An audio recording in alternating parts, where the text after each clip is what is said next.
ओम शांति। आज 21 अगस्त 2026 बाबा के आज के मधुर महावाक्य सुनेंगे। मीठे बच्चे, बाप मीठे से मीठी सेक्रीन है, इसलिए और सब बातें छोड़ उस बाप को याद करो तो मीठी सेक्रीन बन जाएंगे। बाबा क्या बोल रहे हैं? क्योंकि हम लोगों ने भी तो भक्ति में और ऐसे भी सबने सुना है कि जिसको याद करते हैं उसके जैसा बन जाते हैं। तो बाबा कह रहे हैं मीठे से मीठी चीज तो शिव बाबा है, तो और किसी को याद क्यों करना, बाबा को याद करो तो बाबा जैसे मीठे से मीठे बन जाएंगे। प्रश्न है, तुम बाप द्वारा श्रीमत लेकर अपने अंदर कौन से संस्कार भर रहे हो? उत्तर में बाबा बोले, भविष्य में बिगर वजीर सारे विश्व पर राज्य करने का। बाबा से अभी हम लोग श्रीमत ले रहे हैं ना, तो आगे किसी की मत लेनी नहीं पड़ेगी। तो भविष्य में बिगर वजीर मतलब बगैर मंत्री के सारे विश्व पर राज्य करने का। क्योंकि सतयुग में कहाँ कोई मंत्री, कुछ नहीं होता, कोई मंत्री संतरी कुछ नहीं, एक राजा बस, बात खत्म। तुम यहाँ आए ही हो भविष्य राजधानी चलाने की श्रीमत लेने।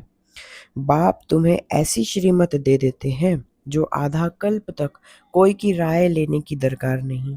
राय तुम्हें लेनी पड़ती है जिनकी बुद्धि कमजोर होती है, समझे? राय उन्हें लेनी पड़ती है जिनकी बुद्धि बहुत कमजोर होती है। जिसकी बुद्धि कमजोर नहीं होती उसको राय लेने की कोई आवश्यकता नहीं होती। और यहाँ पर हम आए हैं बाबा से भविष्य की सारी राजधानी चलाने की श्रीमत लेने। कौन भला ये कहता है, कौन सा राजा ये सोचा स्वराज्याधिकारी बन जाऊं, ये करूं वो करूं? वो तो बाबा ही ना तैयार कर रहे हैं हमें। गीत है, तुम ही हो माता पिता तुम ही हो। ओम शांति। मीठे मीठे रूहानी बच्चों ने गीत सुना। यह किसने कहा कि मीठे मीठे रूहानी बच्चे? जरूर रूहानी बाप ही कह सकते हैं। मीठे मीठे रूहानी बच्चे अभी सम्मुख बैठे हैं और बहुत ही प्यार से बाप समझा रहे हैं। अभी तुम जानते हो सिवाय रूहानी बाप के सर्व को सुख शांति देने वाला व सर्व दुखों से लिबरेट करने वाला दुनिया भर में और कोई नहीं है। इसलिए दुख में बाप को याद करते हैं।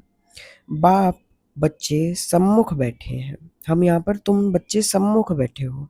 जानते हो बाबा हमको सुखधाम का लायक बना रहे हैं। सदा सुखधाम का मालिक बनने वाले के सम्मुख आए हैं। अभी समझते हैं सम्मुख सुने और दूर रहकर सुनने में बहुत फर्क है। मधुबन में सम्मुख आते हो, मधुबन मशहूर है।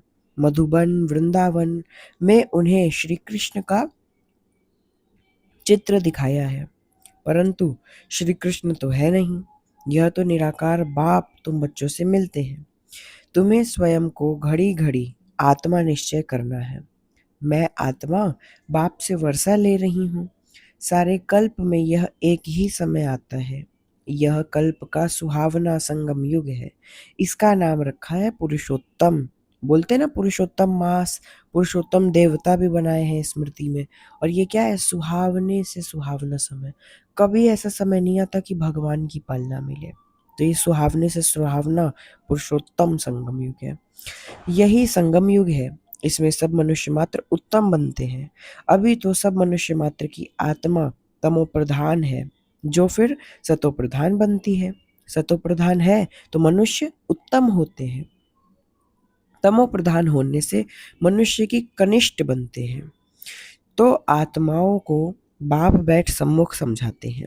सारा पाठ आत्मा ही बजाती है, न कि शरीर। आत्मा और शरीर जब दोनों का मेल होता है तब पाठ बजता है। कल की भी मुरली में बाबा ने इस पर बहुत अच्छा समझाया था। तुम्हारी बुद्धि में आ गया है कि हम आत्मा असल में निराकारी दुनिया व शांतिधाम में रहने वाली हैं। यह किसको भी पता नहीं है, न खुद समझते न समझा सकते। तुम्हारी बुद्धि का ताला अब खुलता है। तुम समझते हो बरोबर आत्माएं परम धाम में रहती हैं। वह है इनकॉर्पोरियल वर्ल्ड, मतलब दिग्विजयी वर्ल्ड। यह है कॉर्पोरियल वर्ल्ड। यहाँ हम सब आत्माएं एक्टर्स, पार्टधारी हैं। पहले पहले हम पार्ट बजाने आते हैं, फिर नंबरवार आते जाते हैं। कौन? बाकी सब आत्माएं। कोई एक्टर्स इकट्ठे नहीं आ जाते, भिन्न भिन्न प्रकार के एक्टर्स आते जाते हैं। सब इकट्ठे तब होते हैं जब नाटक पूरा होता है। अभी तुमको पहचान मिलती है। आत्मा असुल शांतिधाम की रहवासी है, यहाँ आती है पार्ट बजाने। बाप सारा समय पार्ट बजाने नहीं आते, हम ही पार्ट बजाते बजाते तमोप्रधान बन जाते हैं। अभी तुम बच्चों को सम्मुख सुनने में बड़ा मजा आता है, खुद सब अनुभव कर सकते हैं। घर में सुनना बाहर सुनना बहुत अंतर है। इतना मजा मुरली पढ़ने से नहीं आता, यहाँ सम्मुख तो है ना।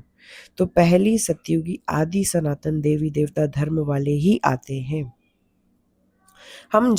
तुम जानते हो कि भारत गॉडेस का स्थान था, अभी नहीं है। चित्र दिखाते तो थे जरूर, पहले पहले हम देवी देवता थे। अपने पार्ट को तो याद करेंगे कि भूल जाएंगे। बाप कहते हैं तुमने यह पार्ट बजाया है, यह ड्रामा है। नई दुनिया से फिर पुरानी होती है। पहले पहले ऊपर से जो आत्माएं आती हैं वह गोल्डन एज में आती हैं। यह सब बातें अभी तुम्हारी बुद्धि में है। सतयुग आदि में तुम ही आए थे पार्ट बजाने। तुम विश्व के मालिक महाराजा महारानी थे, तुम्हारी राजधानी थी। अभी तो राजधानी है नहीं, अभी तुम सीख रहे हो हम राजाई कैसे चलाएंगे। वहां वजीर होते नहीं, राय देने वाले की दरकार नहीं। वह है ही श्रीमत द्वारा श्रेष्ठ से श्रेष्ठ बन जाते हैं, फिर उनको दूसरे से कोई राय लेने की दरकार नहीं रहती। अगर कोई से राय लेते हैं तो समझ जाएंगे इनकी बुद्धि कमजोर है। अभी जो श्रीमत मिलती है वह सतयुग में भी कायम रहती है। अब तुम्हारी आत्मा फ्रेश हो रही है। अभी तुम बच्चों को ही अभिमानी बनना है। शांति धाम से आकर यहाँ तुम टॉकी बनते हो। टॉकी होने बिगर कर्म तो न हो सके। यह बड़ी समझने की बातें हैं। जैसे बाप में सारा ज्ञान है, वैसे तुम्हारे आत्मा में भी अब ज्ञान है। आत्मा कहती है हम एक शरीर छोड़ संस्कार अनुसार फिर दूसरा लेती हूँ। पुनर्जन्म भी जरूर होता है। आत्मा को जो भी पाठ मिलता है वह बजाती रहती है और संस्कारों अनुसार दूसरा जन्म लेती रहती है। आत्मा की दिन प्रतिदिन प्योरिटी की डिग्री कम होती जाती है। तित अक्षर द्वापर के बाद काम में लेते हैं, फिर भी थोड़ा सा फर्क जरूर पड़ जाता है। तुम नया का मकान बनाओ, 1 मास के बाद कुछ फर्क जरूर पड़ेगा। अभी तुम समझते हो बाबा हमको वर्षा देने आए हैं। बाबा कहते हैं हम आए हैं तुम बच्चों को वर्षा देने। जितना जो पुरुषार्थ करेंगे उतना पद पाएंगे। बाप के पास कोई फर्क नहीं है। बाप जानते हैं हम आत्माओं को पढ़ाते हैं। आत्मा हर एक अपने लिए पुरुषार्थ करती है। मेल फीमेल की दृष्टि यहाँ नहीं रहती। कहाँ? आत्मा में। तुम सब बच्चे बेहद बाप के पास वर्षा ले रहे हो। सभी आत्माएं ब्रदर्स हैं जिसको बाप पढ़ाते हैं, वर्षा देते हैं। बाप ही रूहानी बच्चों से बात करते हैं कि हे लाडले मीठे से खिलते बच्चों, तुम बहुत समय पार्ट बजाते बजाते अब फिर आकर मिलते हो अपना वर्षा लेने। यह भी ड्रामा में नूद है, शुरू से लेकर पार्ट नूधा हुआ है। तुम एक्टर्स पार्ट बजाते एक्ट करते रहते हो। आत्मा अविनाशी है, इसमें अविनाशी पार्ट भरा हुआ है। शरीर तो बदलता रहता है, बाकी आत्मा सिर्फ प्योर से इम्प्योर बनती है। सतयुग में है पावन, इसको कहा जाता है पतित दुनिया। अभी सुखधाम स्थापन होता है कि सब आत्माएं मुक्ति धाम में रहेंगी। अभी यह बेहद का नाटक आकर पूरा हुआ है।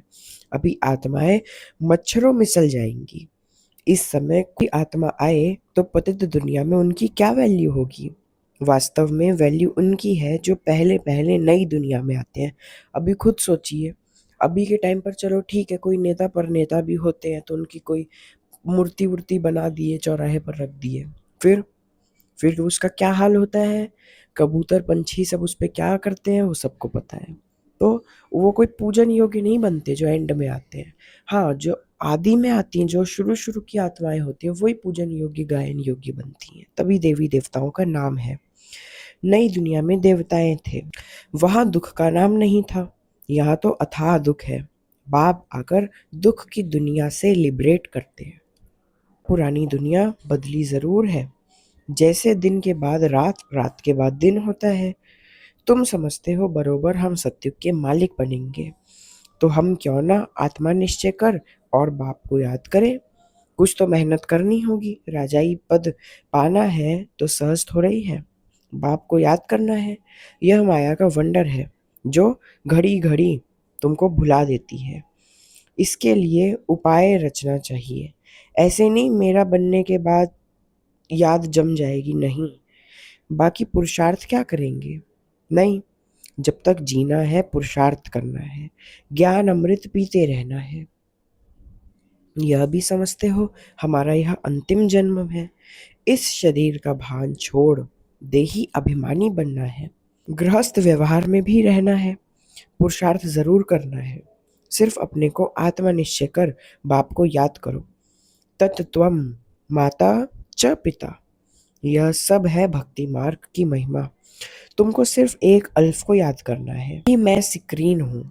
तुम भी और सब बातों को छोड़ बहुत मीठी स्क्रीन हो जाओ। अभी तुम्हारी आत्मा तमो प्रधान बनी है, उसको सतो प्रधान बनाने के लिए याद की यात्रा में रहो।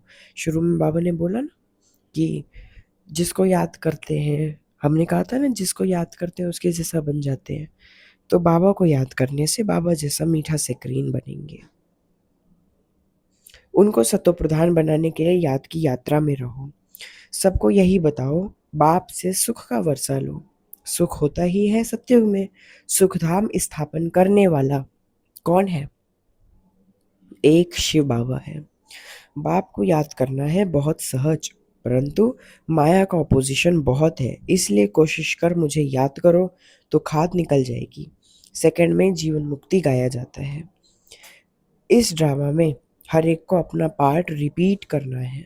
इस ड्रामा के अंदर सबसे जास्ती हमारा पार्ट है, सुख भी सबसे जास्ती हमको मिलेगा। बाप कहते हैं तुम्हारा देवी देवता धर्म बहुत सुख देने वाला है और बाकी सब शांति धाम में चले जाएंगे। हिसाब किताब चुक कर जास्ती विस्तार में हम क्यों जाएं? बाप आते ही हैं सबको वापस ले जाने, मच्छरों सदृश सबको ले जाते हैं। शरीर खत्म हो जाएगी, बाकी आत्मा जो अविनाशी है वह हिसाब किताब चुकतू कर चली जाएगी। ऐसे नहीं कि आत्मा आग में पड़ने से पवित्र होगी, नहीं, ऐसा कुछ भी नहीं है। आत्मा को याद रूपी योग से ही पवित्र होना है। योग की अग्नि है यह। उन्होंने फिर नाटक बनाया है। सीता आग से पार हुई, आग से कोई एक को थोड़े ही पार होना है। बाप समझाते हैं तुम सब सीताएं इस समय पतित हो, रावण के राज्य में हो। बाप एक बाप की याद से तुमको पावन बनना है। राम एक ही है। अग्नि अक्षर सुनने से समझते हैं आग से पार हुई, यहाँ योग अग्नि कहाँ वह। आत्मा परमात्मा से योग रखने से पतित से पावन होगी। रात दिन का फर्क है ये दो बातों में। आत्माएं सब सीताएं हैं। रावण की जेल में शोक वाटिका में है, यहाँ का सुख तो काग विष्ठा मिसाल है। स्वर्ग के सुख तो अथाह है। तो बच्चों को ज्ञान रत्नों से झोली भरनी चाहिए, कोई भी प्रकार का संशय नहीं आना चाहिए। देह अभिमान आने से फिर अनेक प्रकार के प्रश्न उठते हैं। फिर बाप जो धंधा देते हैं वह करते नहीं। मूल बात है हमको पतित से पावन बनना है, दूसरा कोई भी संकल्प उठने की दरकार नहीं। यह है पतित दुनिया, वह है पावन दुनिया, है ना। पावन कौन बनाए ये कुछ भी पता नहीं। बोलो तुम पतित हो तो बिगड़ पड़ेंगे। अपने को विकारी कहेंगे तो भी समझते नहीं, कहेंगे गृहस्थी तो सब थे, राम सीता लक्ष्मी नारायण को भी बच्चे थे ना, वह भी तो बच्चे पैदा होते हैं। यह भूल गए कि उसको वॉइसलेस वर्ल्ड कहा जाता है। वह है शिवालय। आज के टाइम में कोई सेकंड थोड़ी ना लगाते हैं, तुरंत कह देते हैं, तुरंत एक बात कह देते हैं कि श्री कृष्ण को भी तो बच्चे थे। तो वैसी ऐसी बातें हैं उनकी। तो बाप तुम बच्चों को कितनी युक्तियां बता रहे हैं, यह तो बाप, टीचर, गुरु है जो सबकी सदगति देते हैं। वह तो एक गुरु मर गया तो फिर बच्चों को गद्दी देंगे, वो कैसे सदगति में ले जाएंगे। सर्व का सदगति दाता एक बाप है। रावण राज्य में है दुर्गति, राम राज्य में है सदगति। बाप सबको पावन बनाकर ले जाते हैं, फिर कोई फट से पतित नहीं बनते, नंबरवार उतरते हैं। सतो प्रधान से सतो रजो तमो, तुम्हारी बुद्धि में 84 का चक्र बैठा है। तुम जैसे अब लाइट हाउस हो, ज्ञान से इस चक्र को जान गए हो कि यह कैसे फिरता है। अभी तुम बच्चों को और सबको रास्ता बताना है। तुम सब सेना हो, तुम पायलट हो, रास्ता बताने वाले। बोलो, अब शांति धाम सुख धाम को याद करो, कलयुग दुख धाम को भूल जाओ। हम आपको बहुत अच्छा रास्ता बताते हैं। पतित पावन एक ही निराकार बाप है, करने से तुम पावन बन जाएंगे। तुम्हारी आत्मा पर जो कट चढ़ी हुई है वह उतरती जाएगी। भगवानुवाच मन मना भव। शिव भगवानुवाच विनाश काले विपरीत बुद्धि विनश्यन्ति और विनाश काले परमपिता परमात्मा के साथ प्रीत बुद्धि विजयंती। जितनी प्रीत बुद्धि होगी उतना ऊंच पद पाएंगे। देह अभिमान में आने से इतना पद ऊंच पा नहीं सकेंगे। अच्छा, मीठे मीठे सिखी हृदय बच्चों प्रति माता पिता बाप दादा का याद प्यार और गुड मॉर्निंग। रूहानी बाप की रूहानी बच्चों को नमस्ते। धारणा के लिए मुख्य सार, ज्ञान रत्नों से अपनी झोली भरनी है, किसी भी प्रकार का संशय नहीं उठाना है। जितना हो सके बाप को याद करने का पुरुषार्थ कर पावन बनना है, बाकी प्रश्नों में नहीं जाना है। दूसरा, एक बाप से सच्ची प्रीत रख, बाप समान मीठी सैक्रीन बनना है। वरदान है, सदा ज्ञान सूर्य के सम्मुख रहने वाले अंतर्मुखी स्वामानधारी भव। सदा ज्ञान सूर्य के सम्मुख रहने वाले अंतर्मुखी स्वामानधारी भव।